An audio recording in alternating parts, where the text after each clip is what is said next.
is deprived of their liberty in Venezuela.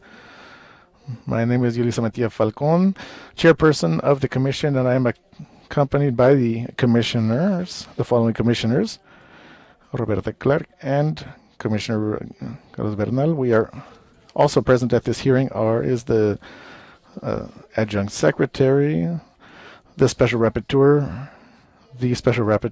regarding economic, social, cultural, and environmental rights, and the coordinator of precautionary measures. We will begin with cordial and respectful greetings to all the representatives of beneficiary people. I would like to explain the methodology to be used here. We will begin with the representatives of beneficiaries for 27 minutes. Then the Commission will participate for 23 minutes to determine the final comments by beneficiaries for a final period. I would like to ask all of you to please be efficient with time. It is very necessary in order to be able to move forward with our hearing. Having said that, you have the floor for 27 minutes.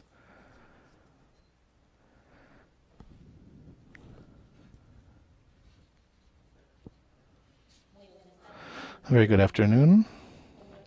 As the representative of the precautionary measure, my husband is Juan Carlos Scott, and at this point I will inform you regarding the current situation regarding the compliance or non-compliance with precautionary measures.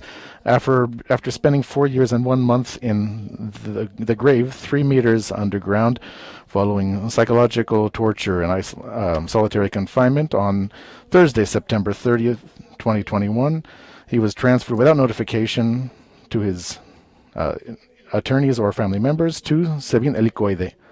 Despite being a beneficiary of a precautionary measure in June 2018, this was not adhered to by the government of Venezuela. He was maintained in inhumane conditions in cells in basement 4, without being visited by family measures, without access to sunlight,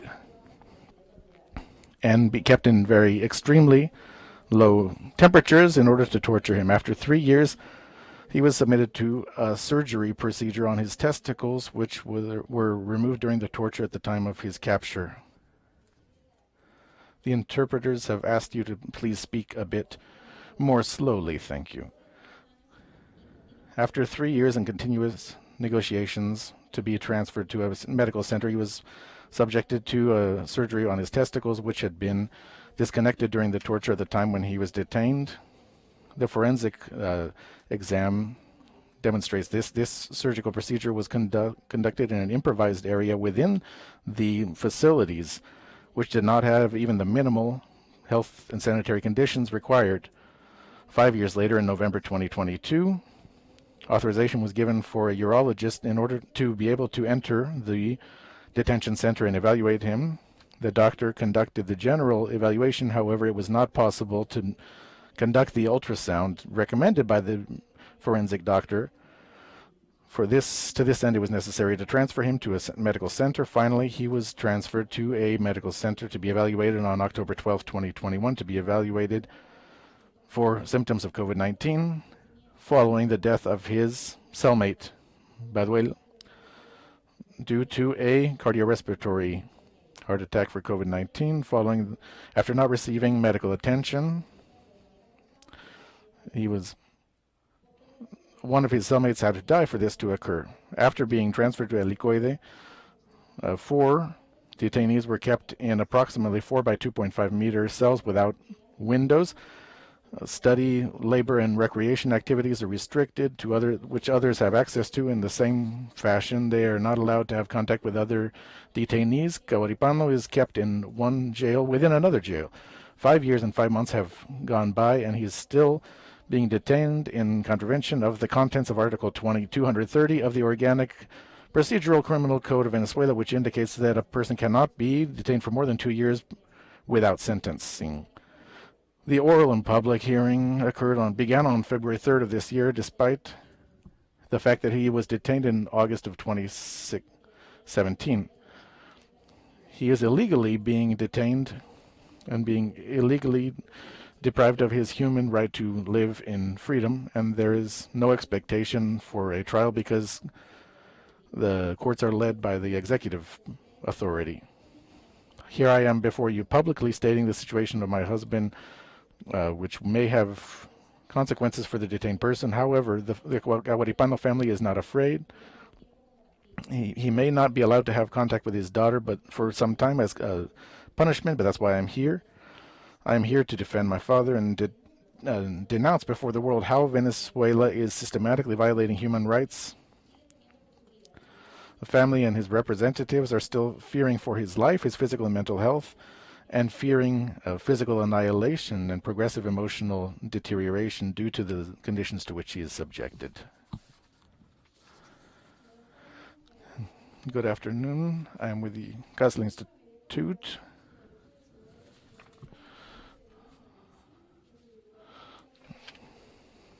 I will begin with the precautionary measure 17819 regarding people being detained, and the cruel treatment. The interpreter apologizes. The speech is extremely rapid.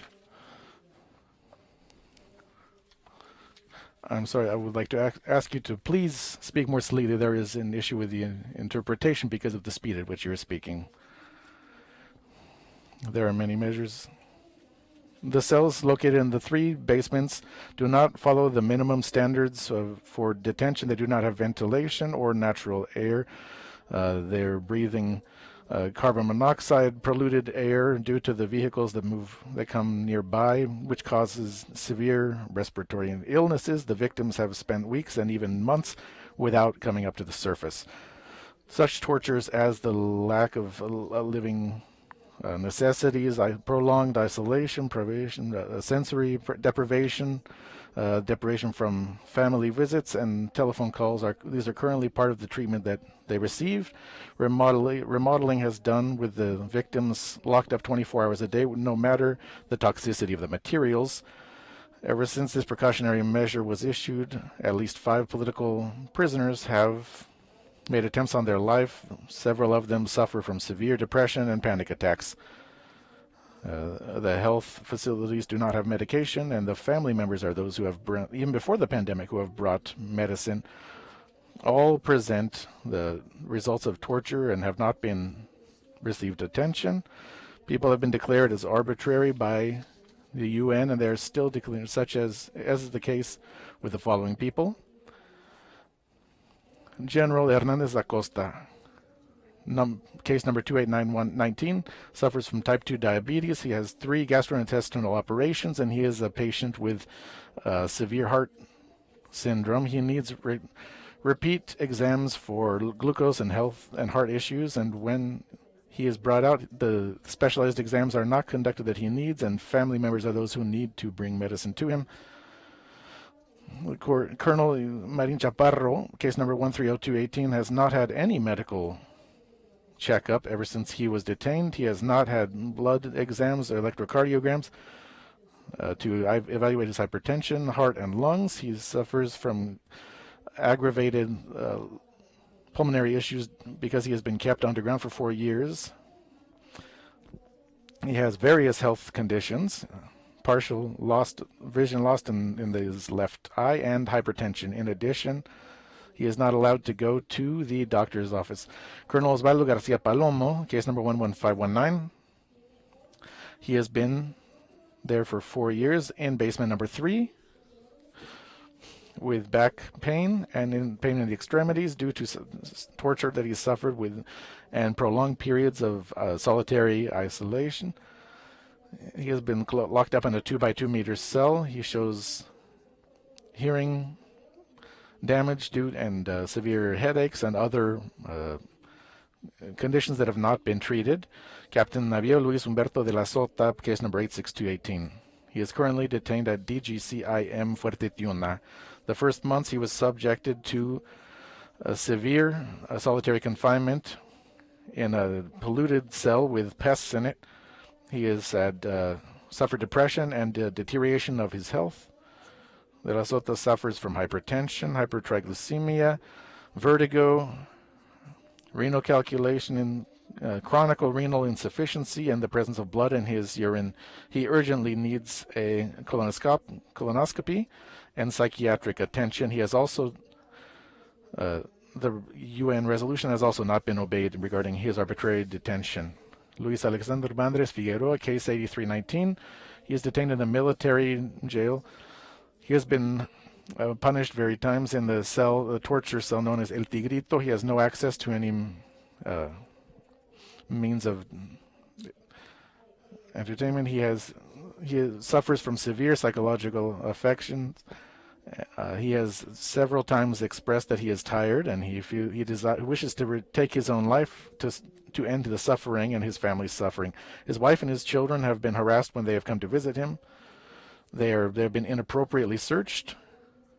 Bandres has requested psychological attention from the Red Cross. Hugo Marino Salas, case number 91819. There was no credible response from the state regarding his forced disappearance 3 years ago. The prosecutor, William Saab, said on television in July 2021 that supposedly there was an open investigation, and up to this date his family and lawyers are unaware of this investigation.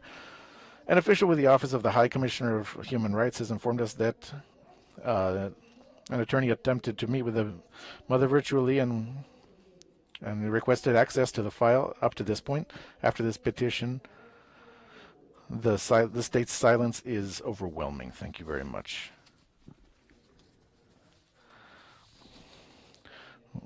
We would like to refer to 4 precautionary measures, beginning with one particular group. The most urgent case is that of Emilindis Benitez, she was pregnant at the time of her detention in August 2018, and the torture she suffered caused a miscarriage. Currently, Emilindis is kept at INOF. Despite multiple court orders for medical transfer, she's been denied this since October 2021. She has a disc hernia, which limits her mobility. Her hand, she cannot feel her hands. She has severe pain. She has not received treatment. She has not received access to her medical documents. Henry Sanchez Mora is currently being detained in the Hombre Nuevo Center in El Libertador. He has presented several severe health conditions, including high fever and colic, without receiving medical attention. In that detention center, there are not logistical conditions for transfer for health measures. We are concerned by the matter of Juan Francisco Diaz, who suffers from glaucoma, migraines, and intense leg pain. He is at Senapromil. He is denied medical attention and cannot receive a diagnosis. He may have a severe condition. We would like to emphasize that he has been detained for 6 years prior to trial, and for this reason there is no legal justification for keeping him detained. Gabriel Jesus Barros Romero and Jorge Enrique Alayeto Bigot, we do not have information regarding them. They are not represented. They are still detained regarding Roque González Vargas, Luis Alfredo Martínez Daza, and William Zaguado. I am pleased to report that they are no longer being detained. Regarding Measure 130218, Egbert Marin Chaparro, he is being detained at the headquarters of DGCIM. He is on a hunger strike currently. He has been for 67 days. He received many important concessions, such as speaking with his family by telephone, and the reduction in the hostility toward his family members. Nonetheless, he still has not received medical attention. Regarding Measure 49620, Leonardo David Chirinos Parra, he was forcibly disappeared since his arrest on April 21st, 2020. Officers made a video call to his mother while they were torturing him to request information about his brother, who was being requested. His family just recently found out his location on January 3rd, 2021. 10 months later, he is currently in Caracas. He has not received a diagnosis because he has not received medical attention, but he does not currently show severe symptoms. Regarding case 45620, Roberto Joan Maldonado Molina, I am happy to say that he is no longer detained. However, he was forced to admit his guilt despite being innocent and he was charged by military courts despite the fact that he is a civilian. He changed his legal representation. He had health affectations as a result of the treatment. These cases of torture have been properly reported and condemned without any investigation into them. The Venezuelan state, in none of the aforementioned cases, took the measures requested by the Commission in relation to the beneficiaries. Good afternoon, Clara Ramirez. I represent the beneficiary Javier Tarazona. We presented a request of precautionary measures for the Javier Tarazona, the human rights defender, because he was in a state of severe risk on the Venezuelan border, especially because of the reports made regarding the presence of irregular armed groups in Venezuela in 2020. This commission considered the fact that in the context going through by Venezuela, the existence of a situation of severe risk for the right to life and personal integrity of this individual and his family members existed. As a result, in June, the aforementioned precautionary measure was issued. Despite the effectiveness of this measure, the Venezuelan state ignored this, and Javier Tarazona continued to be subjected to harassment and criminalization due to his status as a human rights defender. Numerous harassment activities and threats were materialized on July 2nd, 2021, with his arbitrary detention and forced disappearance, and he was then detained at El Licoide. He was victim of torture, cruel treatment, and inhumane treatment. He has currently been detained illegitimately for more than 600 days. We thank this commission that via this resolution in October 2022, the measure taken and were taken and the modifications were made with the Venezuelan state. We ensure that the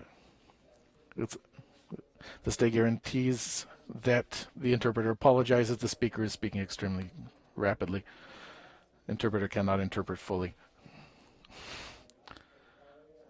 The state must guarantee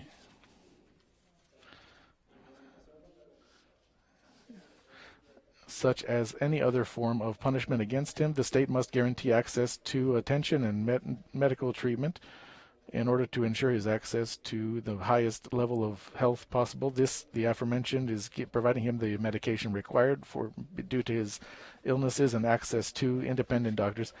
The state must also conduct an investigation into the allegations of torture and inhumane treatment that may have occurred via state agents, as well as any other matter which may constitute a crime.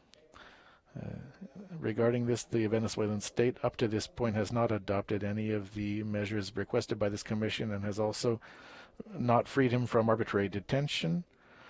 This treatment has continued. He suffers from various medical conditions, including asthma, permanent allergies, and severe pulmonary issues, as well as other medical issues. This is the consequence of his limited exposure to the sunlight. In the criminal case, he has been accused of terrorism and betrayal of the homeland, as well as including other activists. This was interrupted in October 2022 and was reinitiated in December of last year. We thank this honorable commission for all that it can do to improve the conditions being suffered, because he is the only human rights defender under these conditions.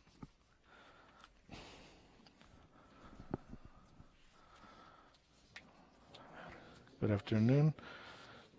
I'm a member of the Commission of Human Rights and Democracy. I will be speaking about two precautionary measures given to the following individuals. Before, I would like to specify a general context that is the case in all cases in Venezuela. Day to day, we are defending political prisoners, and we have observed that the thesis of the criminal rights of the enemy have been formalized. Those who are alleged to have committed crimes are treated as enemies of the state. These people are not receiving pertinent guarantees. Judges and prosecutors do not have independence, and every time that they appeal to another instance or entity before various entities. The argument that is being proposed by the officials is that these people are enemies of the state. So the institutional measures taken for in these cases, they are being treated as enemies of the state under the logic of friends or enemies of the state. And in the case of the one individual,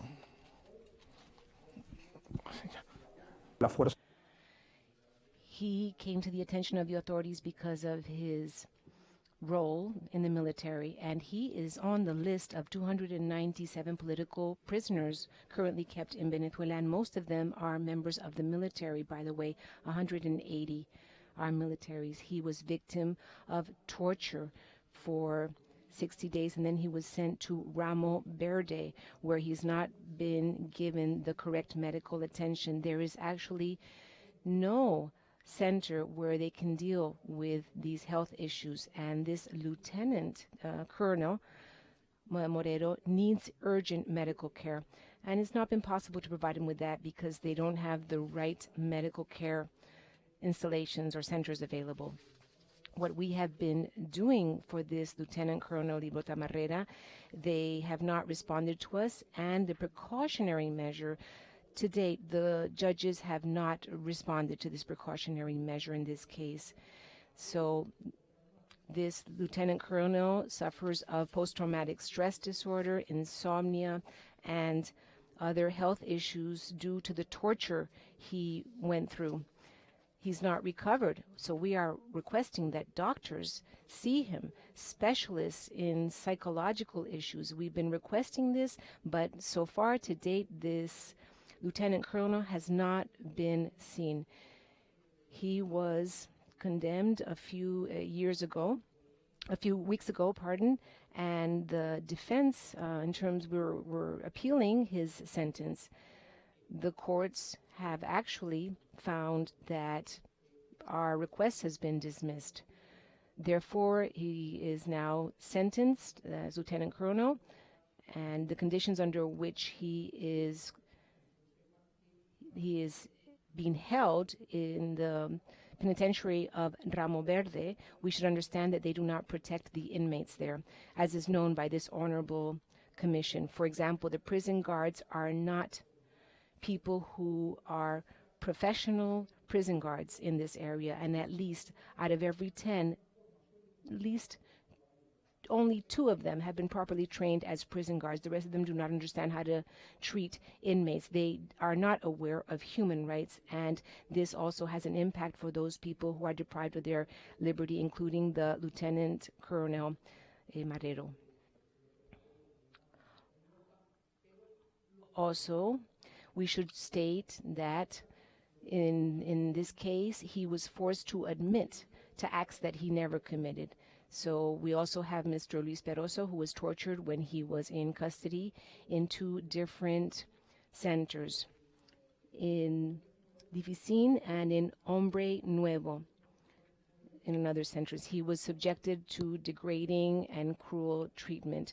Maurice Peroso, who is a senior, he's an older person, today is not in custody, but he's suffering from post-traumatic stress, insomnia, and he goes through situations where he fears he will end up in custody again, and he's received no help. When he goes to the public health system in Venezuela, they will not see him. They will not give him any treatment because supposedly he is a political subject.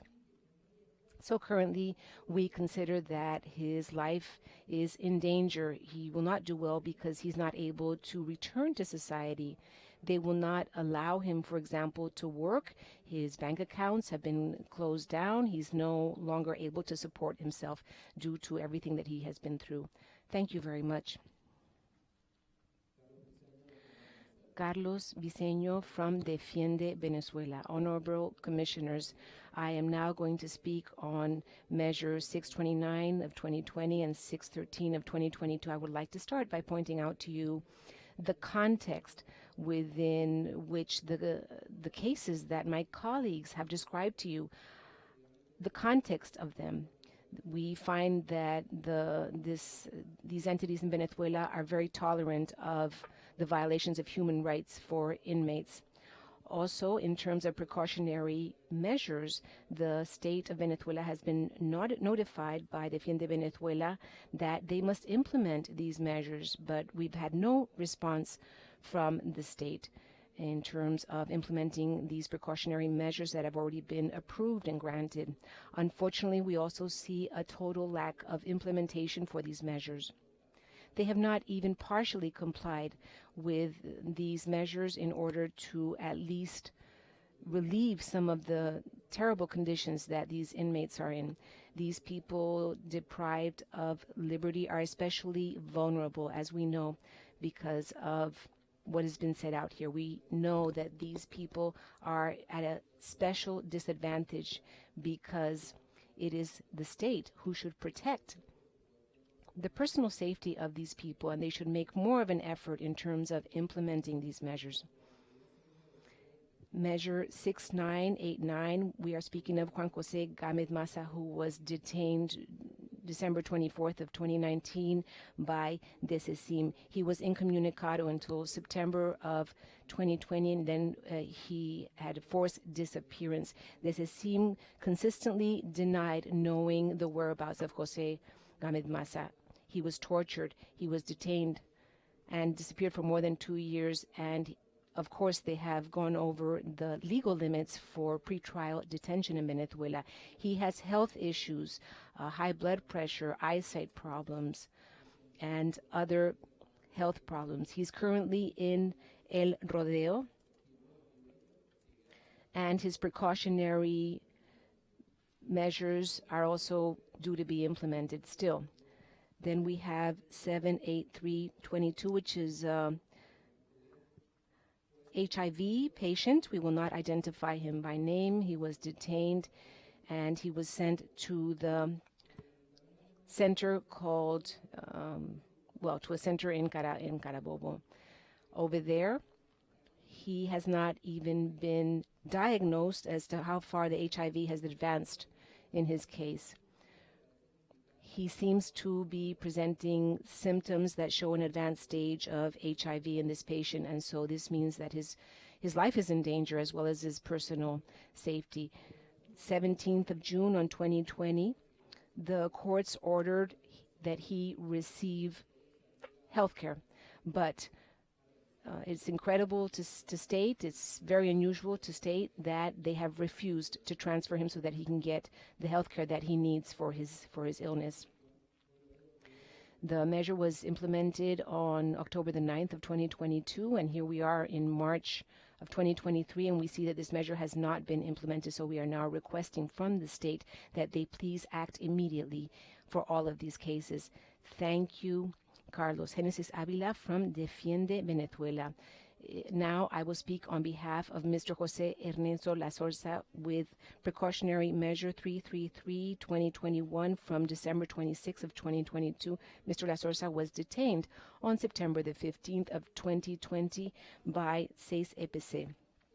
He has cancer, he has a brain tumor, and he was convicted in April of 2022 to 20 years in prison, which means for a patient that has terminal cancer, it means that is a death sentence. Currently, Mr. Lasorza is detained in the Phoenix de Lam Penitentiary.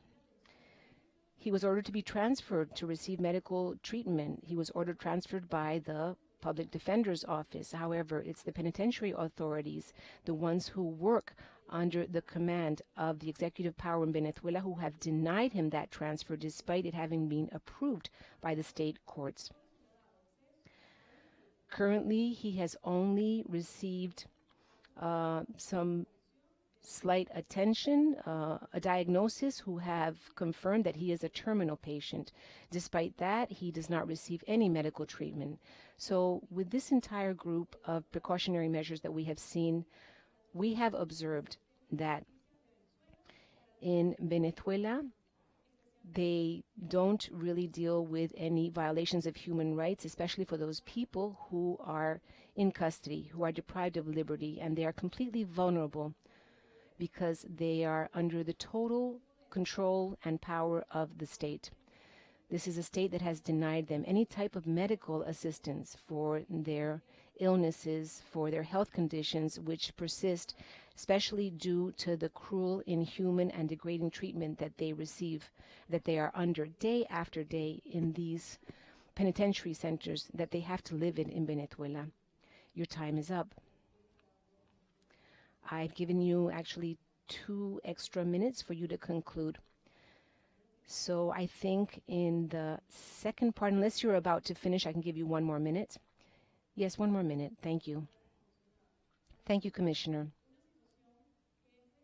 There is also a situation that is especially relevant, which is the fact that all of the defenders of human rights that are here present, representing these victims of human rights violations, we find all of ourselves to be at extreme risk in Venezuela, and serious risk.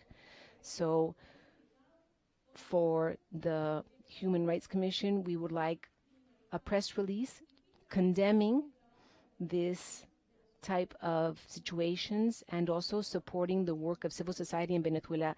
Mrs. Samara Tuzu, for example, cannot go back to her country. She's prosecuted, politically prosecuted there. Ventana de la Libertad also, and the lady here at the end of the table, her husband is deprived of liberty, and they practically mutilated his testicles when they tortured him. We have representatives of Fundaredes as well, whose director is in custody in Venezuela. And for us in Defiende Venezuela, we've had already the SEBIN, the intelligence services, come and see us as well. Thank you. On behalf of the Inter-American Commission, I would like to give the floor now to our rapporteur, Esmeralda Dordiño. Thank you. Good afternoon to everybody. First of all, I send my regards and my strongest support to all of you who have to deal with such adverse circumstances. And we can only imagine what this struggle means. And we share in this struggle with you as well as a country rapporteur for Venezuela.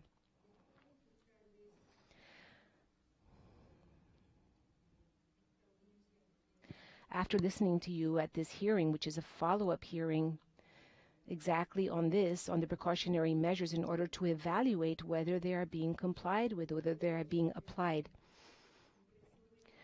I can deduce from this that they are not being complied with, they are not being applied. However, I would like to point out some specific areas because I would like to know whether you have this information specifically, whether you are able to respond to these particular details for specific cases. You have just pointed out that the system of justice has a posture of total tolerance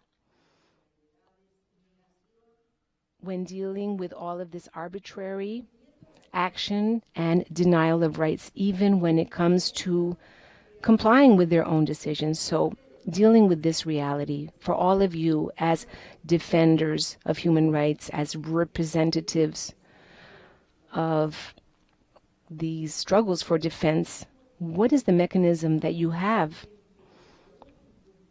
when you see that there's no compliance, when it's a decision from a court, from a judicial authority, from that a penitentiary or a correctional authority should comply with, because the correctional authorities are not complying with the very few, very small orders and decisions that are issued in order to help with a certain specific situation. What is your mechanism? What are your resources? I would like to know what is the reality that you deal with under these circumstances.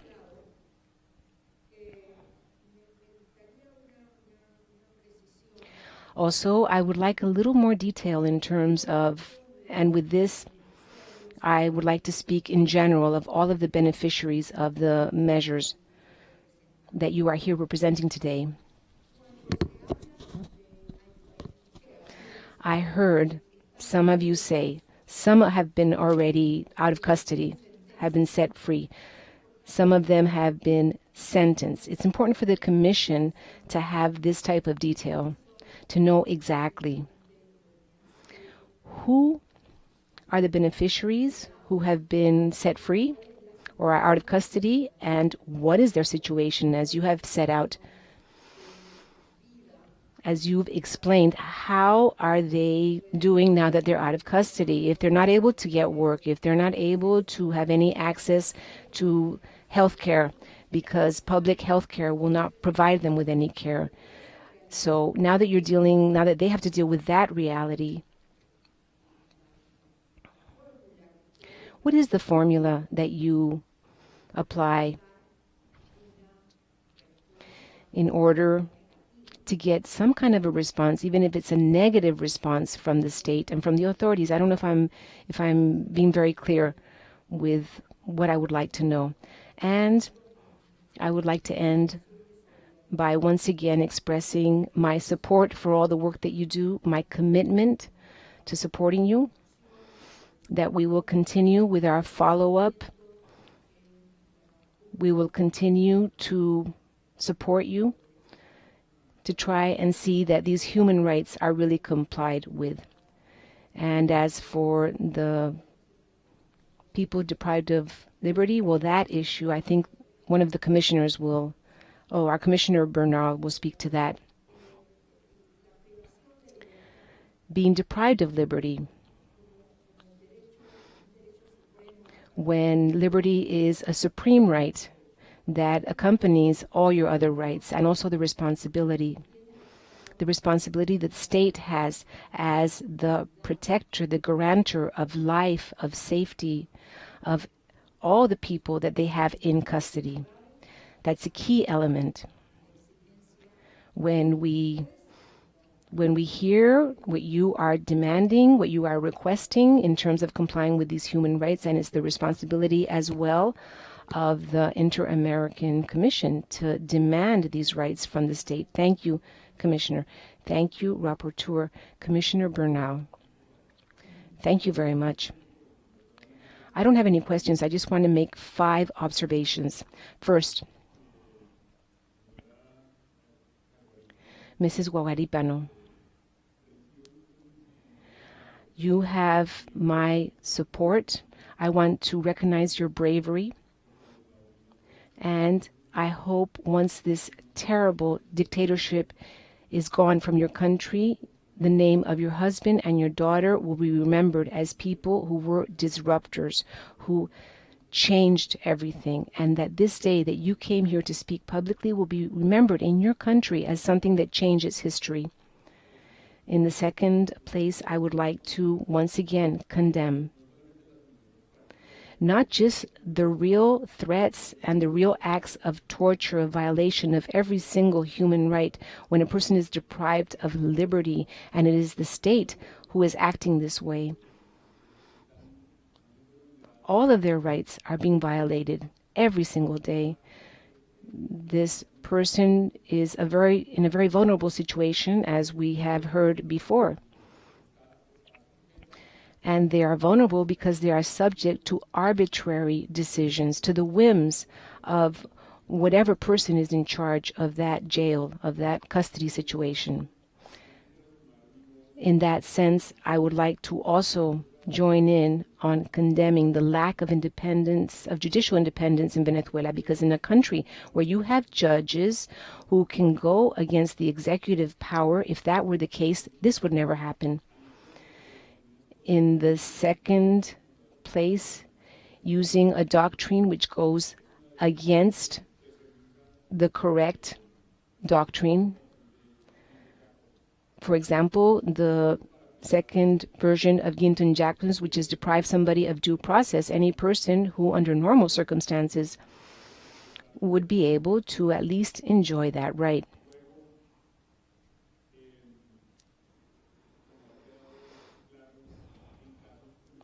And as has become clear in cases like Mr. La Sorza, the fact that there are still some areas of the decisions that have to do with inmates or with those deprived of liberty that are just arbitrarily decided by those who run the correctional system.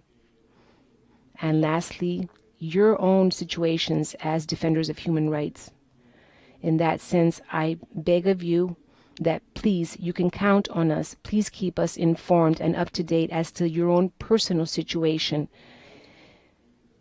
In a country where human rights are respected, democracy is respected, the voices of human rights defenders should always be protected and listened to. And in that sense, as a commissioner, I'm not only calling on this commission, but I'm also calling on each one of the governments of the Americas to listen to you and to also condemn, to join in condemning these ominous practices which are comparable to the atrocities of the Second World War.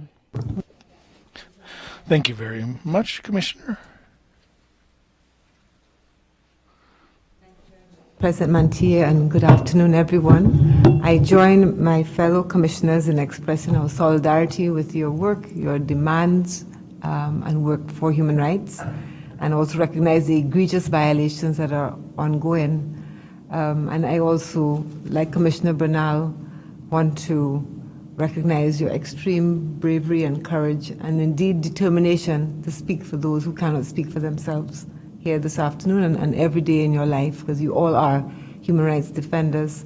I have two questions, which I believe Commissioner Esmeralda has already asked, but I would like to reiterate them. And in relation to what you've outlined, all of you have outlined the violent torture, the inhumane conditions of prolonged detention, the arbitrariness, the illegality of that detention. I think it was you who mentioned that under the Venezuelan law, 2 years in detention without a charge or without prosecution is unconstitutional. And so I'm interested to hear the mechanics, like Commissioner Esmeralda, the mechanics of the access to justice. Is it that you have that there's a barrier in accessing the courts, or that once you're in the courts themselves are not independent, or what is that range of scenarios which are undermining access to justice? I'd just like to hear a little bit more about the mechanics of that. And secondly, in relation to those who have been freed, who've been released from detention, what is your analysis of the reasons for that release? Are there factors that you think explain those who are released as opposed to those whose detention is maintained? And the last question, in relation to families being persecuted and surveyed under surveillance and intimidation, can you tell us a little bit more about how families are coping with that situation? Thank you very much. Thank you very much, Commissioner. As chairperson of the Inter-American Human Rights Commission, firstly, I would like to express my profound solidarity and respect for each one of the people who are joining us here, the beneficiaries who are a victim of torture. We have to be clear about that. And everything that we have seen through oversight, these are not isolated cases. This is a practice, a regular practice of torture and inhumane treatment. In this sense, I would also like to collect what you were all saying at the end. Beyond the individuals who are beneficiaries, it's defenders who also become victims of human rights violation and suffer threats to their life, and we need to say that clearly in this space. Nothing justifies what is happening. Absolutely nothing. Beyond asking questions, I would like to make a couple comments. Firstly, remember how the Inter-American Court in their decision 29 sets this difference of people who are detained, the status of women who are detained in particular, how beyond being detained there is a status of extreme vulnerability when they are in prison.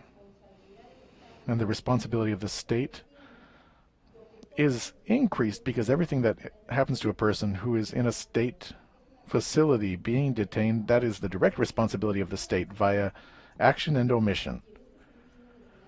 In this sense, you mentioned the case of the pregnant woman And as a result of the abuse and torture, she lost her child. She was a victim of a miscarriage. This is extremely severe.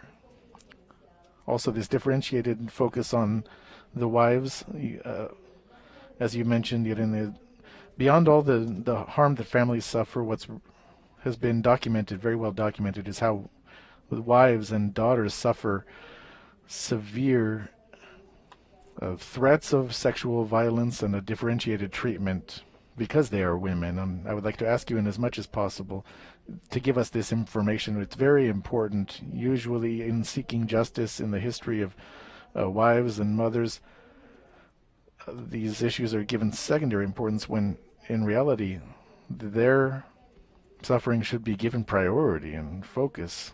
They require our greatest solidarity. The Inter-American Commission will not leave you alone. We will not abandon you. We will always be with you, constantly. This forum, this space, let this be heard very strongly, how strongly we reject these undemocratic practices, this harm that is being inflicted not only upon those who are detained, but on generations of people. It's harming an entire country. It's harming Latin America.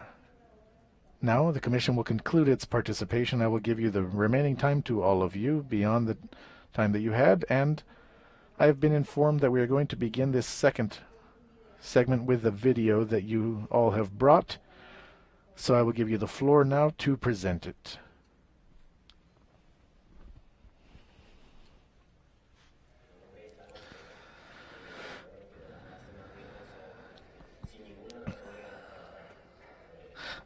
The interpreter will now summarize the video. The audio quality is poor. The interpreter will attempt to summarize this video.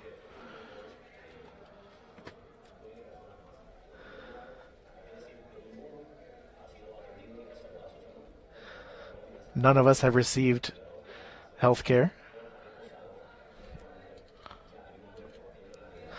One person has died at this point.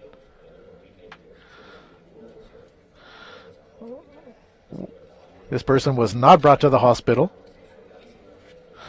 The individual suffered a severe situation.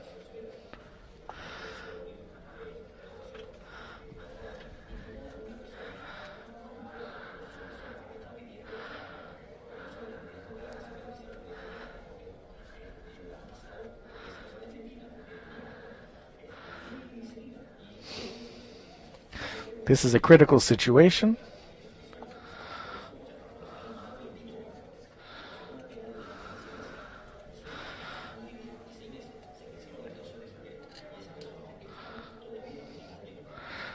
There are individuals who are still being detained despite not having a sentence for quite some time.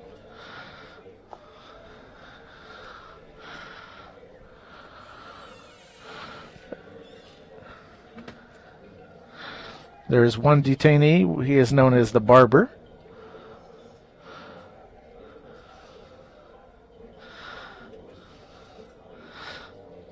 They brought him out when he was at death's door. The interpreter will pause interpretation due to the quality of sound. Interpretation will continue with the live presentations. De dinero mensual que les ha permitido a ellos vivir dignamente. Más los venezolanos no tenemos cómo. Si es posible que la CUFO intervenga para que pueda evaluar a fines de que incluso le podemos confirmar con ustedes y a la alcaldía de la Cruz Roja Internacional la gravedad de lo que se está pasando con los prisioneros de Venezuela. Somos del caso 13.517, por el cual se le acusaba a Venezuela por delitos de lesa humanidad. Simplemente 3 delitos de lesa humanidad. Yo les agradezco y les pido que eleven el caso 13.517 para que comience el juicio contra Venezuela por el caso número 13.517. Les agradezco, por favor, que se haga justicia. Todos aquí estamos esperanzados en la justicia internacional, no en la justicia y le agradezco a la Comisión, si es posible, que incorporen todas esas medidas cautelares de los prisioneros de Venezuela y de los que no son prisioneros de Venezuela, que tienen que ver con las 3 acusaciones de delitos de lesa humanidad en el caso 13.517, que los incorporen a el caso 13.517 como le agradezco, discúlpenme el tiempo, son muchos casos, son muchas cosas más que quería decir, pero no tengo tiempo.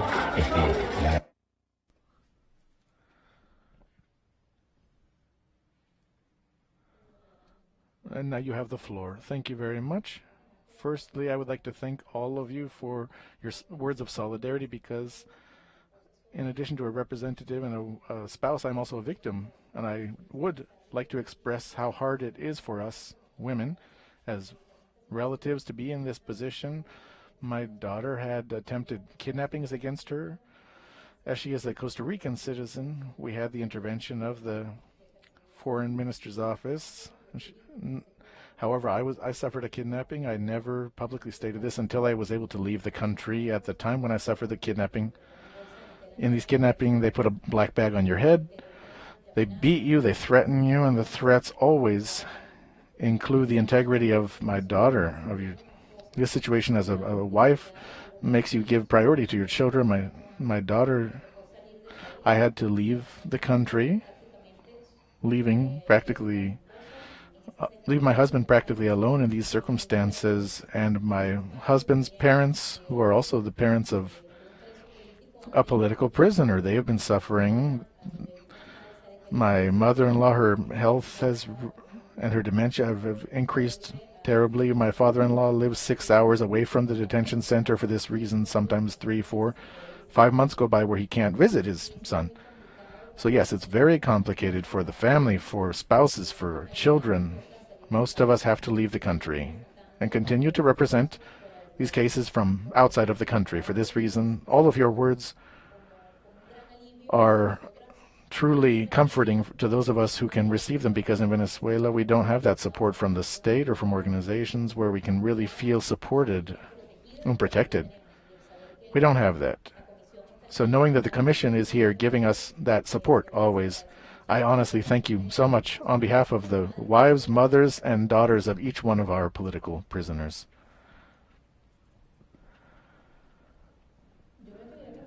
I would like to refer to the tolerance to the arbitrary nature of these cases. Torture in Venezuela is an institutional matter. It is permitted not only in the judicial system and with judges and prosecutors who hear testimonies of tortured people in hearings, in trials, and they do nothing about them. There are victims who have shown up at death's door, bloody, beaten, and they don't investigate the high responsible parties. They're accomplices of this, judges and prosecutors, the ministers of justice, of defense, the attorney general of the nation, and all of these chains of command. We have to talk about chains of command too. So as long as victims continue to report these cases, the high responsible people are untouched by this. One of the most pointed out issues of responsible parties for torture, he is now a colonel. He is almost a second in command now, and he has been indicated as one of the executors of torture. This brings about impunity, and they feel that they have carte blanche to murder, detain, and torture people. And the orders come from the executive branch, unfortunately, because the head of state is the president of the nation. And he is also the commander-in-chief of the armed forces. I wanted to mention before giving the floor, before going on to the response to you for my colleague who is a judge in Venezuela, to respond to what you wanted to know about torture in Venezuela. At this time, these attacks, these beatings, these massive tortures, since we don't have what we had before, what has been developed more is psychological torture and sensory deprivation, to the point that they don't need to beat people. Just by psychologically abusing people on a daily basis, they see to it that these political prisoners want to take their own lives. They all suffer from depression. They all suffer from psychological consequences. All of them need psychological attention. And of course, those who are being kept underground, those who are being kept 3 floors underground without light, without ventilation, in these 2-by-2 meter cells every day for 2, 4, 5 years even. This psychological torture and this sensory deprivation, what this brings about, unfortunately, is that it has affectations that to the point that the person wants to take their own life. And you were asking about the mechanisms that we have to report these, as the Venezuelan state does not comply with the precautionary measures or with the Special Rapporteur's office or the UN. the Special Rapporteur on Torture. So what do we do?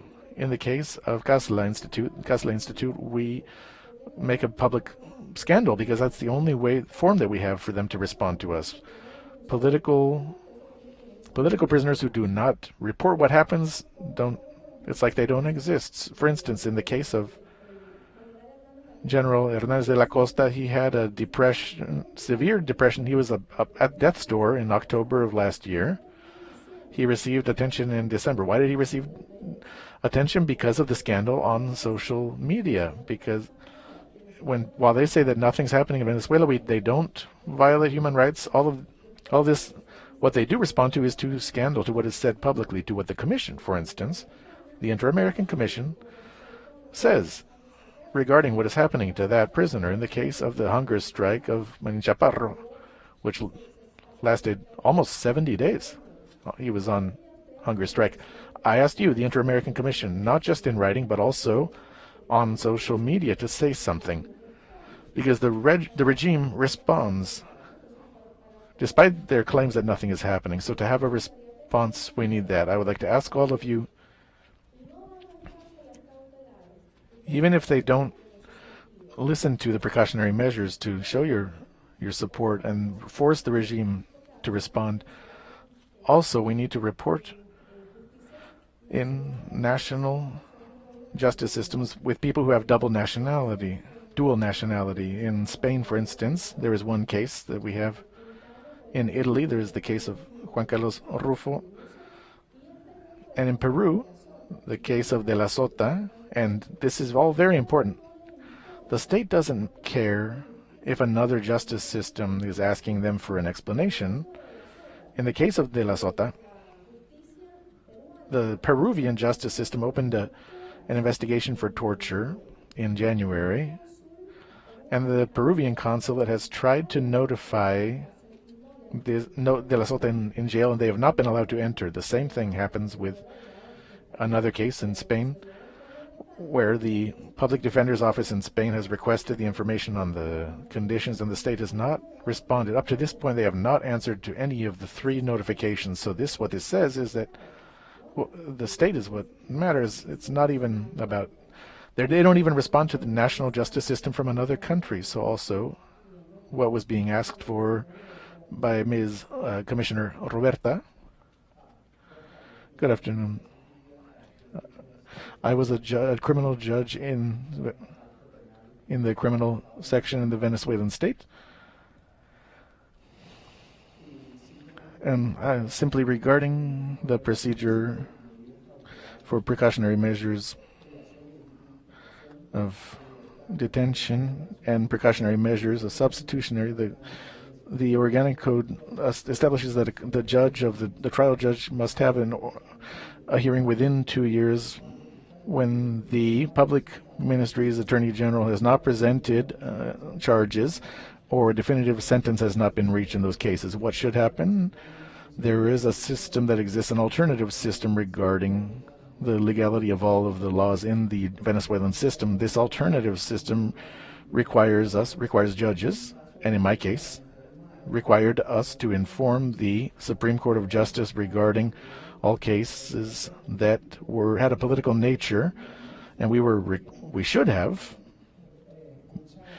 been hearing and receiving instructions from the Supreme Court of Justice, known as the Judicial Commission, which establishes the permanence and the continuity of judges, and we must comply with the designations of this commission. Basically, that was what I wanted to say in response to your question to Commissioner Roberta.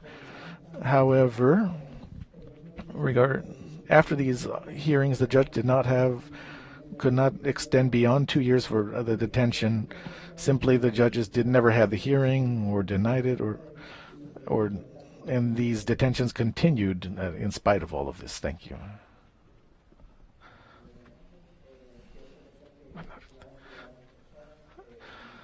Very briefly, I wanted to say many people are pressured in order to later have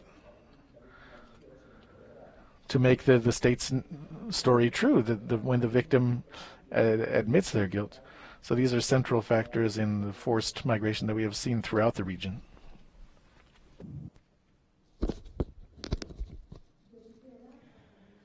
I would like to mention a specific point when you were speaking about differentiated focuses in terms of gender, in terms of women. Women are victims as well when their family members are detained. The precautionary measure that was granted by Javier Tarazona includes his family in the case of his mom and his older son. When Javier Tarazona is detained, 12 days later, they search the headquarters of Cedar Reyes. They search his house. His mom was taken away by SEVIN officers from her house to unknown whereabouts. And when attorneys went to question where she was, her whereabouts were unknown, and eventually she was brought back to her home. This is an example that even her, as a beneficiary of a precautionary measure, even so, despite that, the state and the officers of the government continued to put her through these type of situations. And the same thing happened as well for Javier Tarazona. In the specific case, your question when you mentioned, well, what happens to these people once they're released, once they're no longer in custody? In the specific case of Fundaredes, I can tell you that when Javier Tarazona was detained, he was detained along with two other colleagues from the same organization, his brother, Javier Tarazona, and another person. They were set free on October the 12th of 2021, but despite the fact that substitute measures have been requested, they have been denied. And based on that, well, yes, of course, your life changes because you have come out of custody, and despite being set free, the government continues to prosecute you. You can't find work, you can't find access to public services, and the situation becomes very difficult for them because they're no longer able to lead a normal life.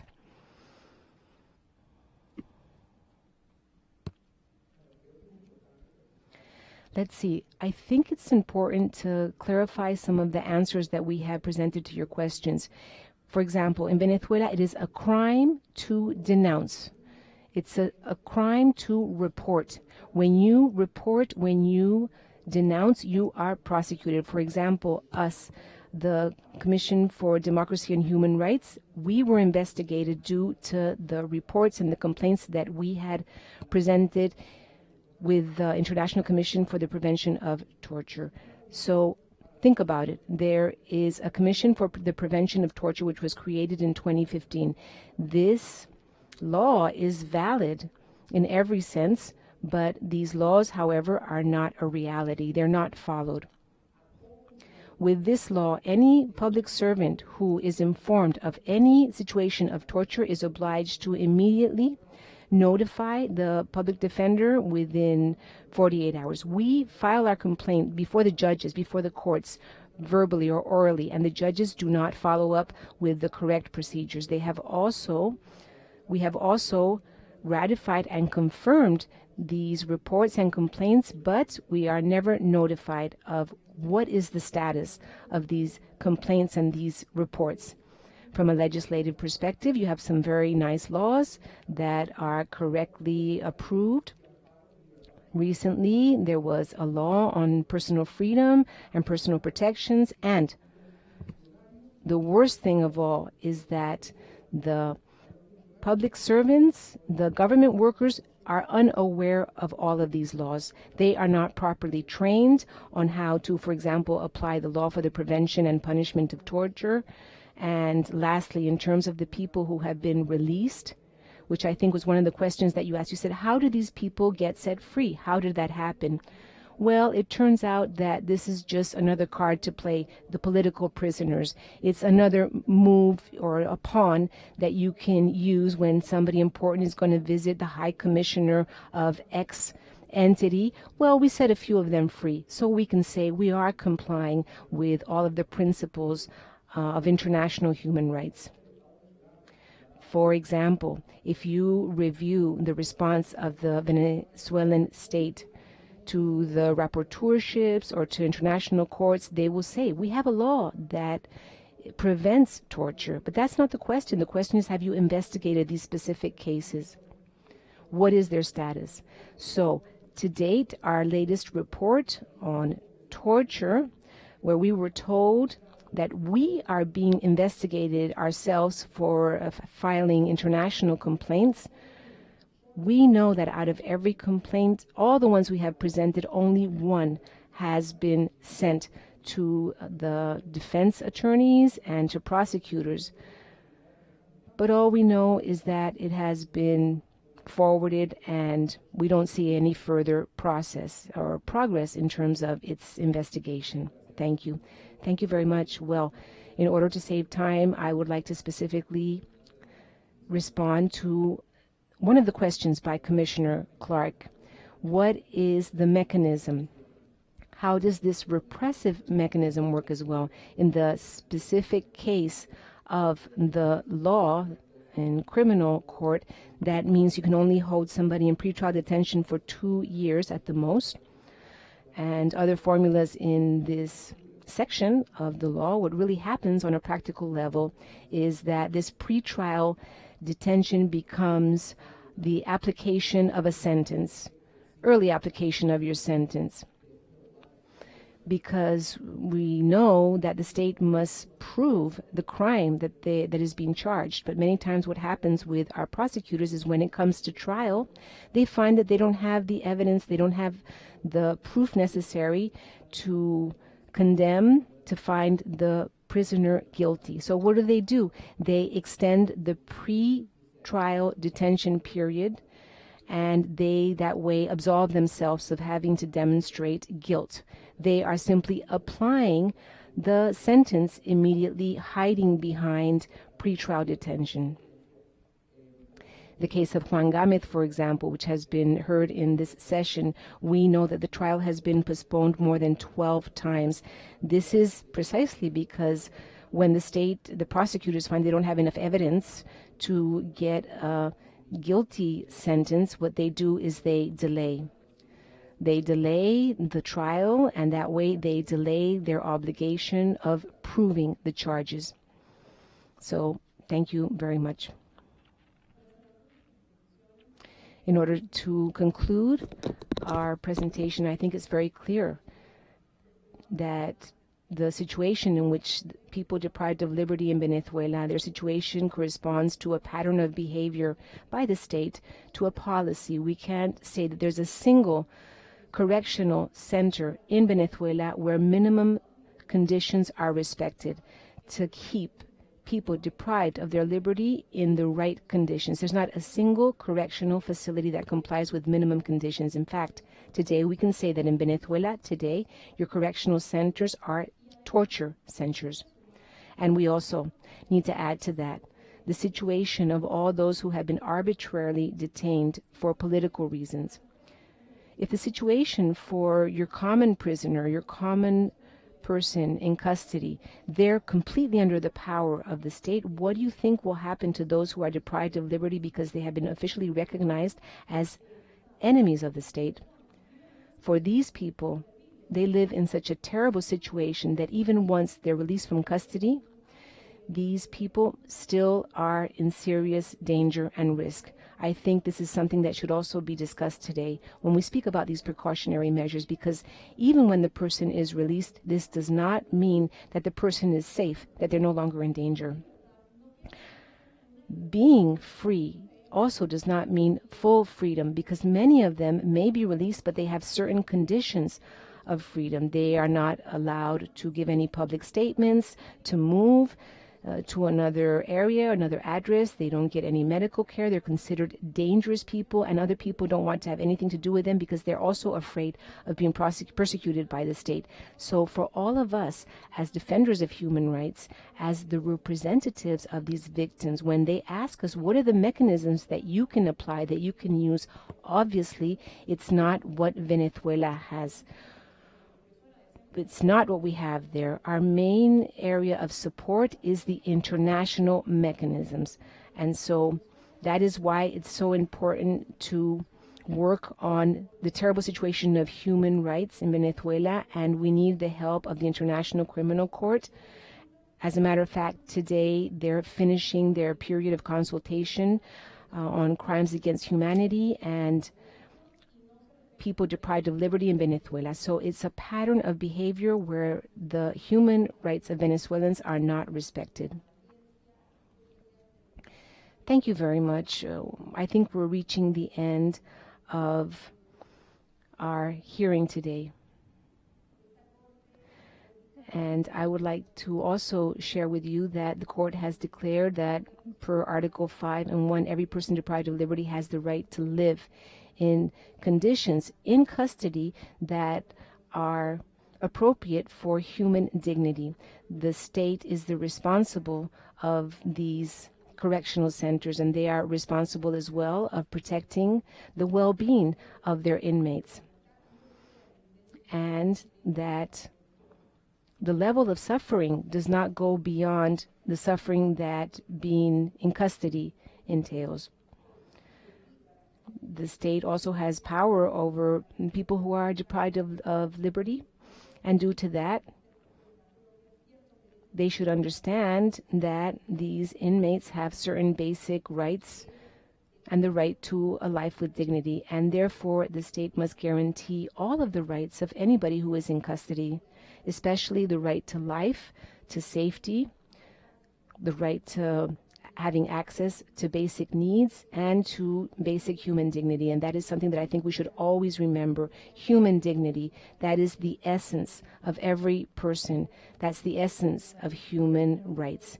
So once again, we would like to express our solidarity, our support for all of you, the defenders of human rights, and for all of the people deprived of liberty. And we will continue to supervise, to monitor, and to paying attention to everything that happens in Venezuela. I remember when we went there with the commissioner, who was then the president, Mrs. Esmeralda. She was not allowed to go into the centers, but we went there. And we crossed the bridge. You can see the picture on our website, and we will always accompany you. Thank you very much, and this session is now concluded.